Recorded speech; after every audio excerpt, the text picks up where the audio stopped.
کھڑے ہو جان اور تھوڑے تو ہن سامنے بیان کرنے کی لوڑ بھی کھڑا ہو جائے نا نہٹھا بھی تے لوگ وہ گڈی سے بھی پھل سڑ دے تو چمنے کھڑا تو ہوئے کوئی جدو کھڑا ہی نہیں ہونا پھر کی بننا سارے آرام نہ کھڈاں وڑ جاندے ظالماں نوں رستہ مل جانا ایک جے حضرت ابوبکر صدیق رضی اللہ تعالیٰ عنہ دا یہ تواڈے سامنے اس آیت دے بارے خطبہ پڑھیا تے کوئی یہ مانا نہ کرے بھی اپنی فکر کرو نا یہ مانا ہے بھی واقعی حساب تو اپنا ہی دینا مگر اس حساب شامل ہے انہاں حکماں جی حکماں بھی تو اپنے آپ بھی نیک رکھیا تے لوگاں بھی روکیا اگر یہ کام کرتا بعد لوگ نہیں منے پھر تینوں انہاں دا حساب دین دی لوڑ نہیں وہ خود ہی پوتن جے اس بارے کوتاہی کیتی تو پھر نتیجہ تیرے سامنے آنا ایک دوسری روایت ہی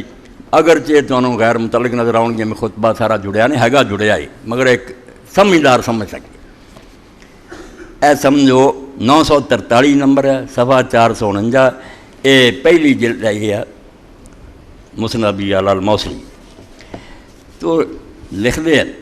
عامر قال لما قاتل مروان الضحاک بن قیس جدوں حکومت اسلامی بن گئی ایک مذاق کھلونا بن گیا ہاں کتنے رسول اللہ صلی اللہ علیہ وسلم کی جانشینی جت تو حضرت ابوبکر عمر پیچھے قدم کھچ دی بھی ایڈا وڈا کام یار انہوں دے دیو میرے ذمہ نال بعد ایسا تماشا بنیا بھائی لوگ ادھر بھی تلواراں لے کے اٹھ کھڑے ادھر بھی جہاں دا لگا تخت قابض ہو گیا مروان حاکم بن گیا حضرت عبداللہ بن زبیر نو قتل کر کے عبد الملک ہوری بہ گئے تو مروان نے جدو 6 مہینے حکومت کی تو اس ایک صحابی رسول سی الضحاک بن قیس الفہری پہلا وہ حضرت معاویہ رضی اللہ ساتھی تھی مگر بعد جو نے نا عبداللہ بن زبیر رضی اللہ ساتھ دیتا بھی یہ ظالم جڑے یہ نہیں حقدار یہ صحابی رسول ہے رسول اللہ دے پھپھی دے بیٹے زبیر دا بیٹا حواری رسول اللہ حضرت عبداللہ بن زبیر دا ہم نہیں ہو گیا تو مروان نے وہ پھر جنگ لڑی ہے جہدے چو بیچارے شہید ہو گئے حضرت الضحاک بن قیس فہری شہید کرتا گیا انہوں دا قبضہ ہو گیا ابن زبیر بھی پھانسی چڑھ گیا ظالمان دا تسلط پھر قائم ہو گیا صدیاں تو پھر ادو ہی وہی کام چلیا ہوندا پیر جم گئے نیک جڑے سے انہوں نے سر لے گئے بیچارے ختم کرتے گئے تو جدوں مروان آندے کہ ضحاک بن قیس نال جنگ لڑ رہا سی ارسل الی ایمن بن خریم الاسدی اے صحابی رسول ایمن بن خریم الاسدی نو انہیں پیغام بھیجا مروان نے قال انا نحب ان تقاتل معنا کہ اسی یہ چاہنے ہیں سانوں پسند ہے تو بھی سارے نال مل کے اس جنگ میرا ساتھی ہو اس ضحاک کے خلاف جنگ لڑی فقال ان ابی و امی شاہد بدر ایمن نے کیا میرا باپ بھی تے میرا چاچا بھی انہوں نے جنگ بدر حصہ لیا سی رسول اللہ دے ساتھی سی میرا باپ اور چاچا عہدہ لیا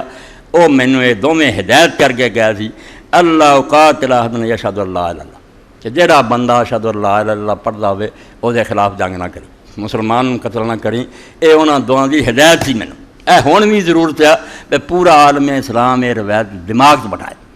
جڑے لوگ اخبار رسالے پڑھتے ہو جانتے ایسے امریکہ اور برطانیہ اور ان دے سارے ساتھی ایک ہی انہوں کو آتش شان بھی انہوں پرانیاں لڑائیاں یاد کرا دیو بھی شیعہ کر دے سنی اے کتاباں جی لکھ دے لانیاں بھی کوئی چارہ نہیں رہا اگ لاؤن دی مسلمانوں چ کوئی گل نہیں اے پرانا روا اور یہ جذباتی معاملہ انہوں کہو صحابہ نو برا کہیں انہوں کہو اے تھنک ٹینک لکھ دے علانیاں کہیں دے بے ہوئی ایک کام ہے بغداد دیواراں کھچن رہے بیا شیعہ دا علاقہ سن اپنیاں ٹاٹیاں بلن ساڑھے محرر کہ مسلمان بیوقوف بن تو ایمن دی روایت یاد کرنی چاہیے فرمایا نا مروان تو کم میرے کو لینا چاہنا مسلمانوں کی لڑائی میں مسلمان ورتا پھرا جڑا اشہد اللہ الہ الا اللہ دے خلاف لڑن دا حکم نہیں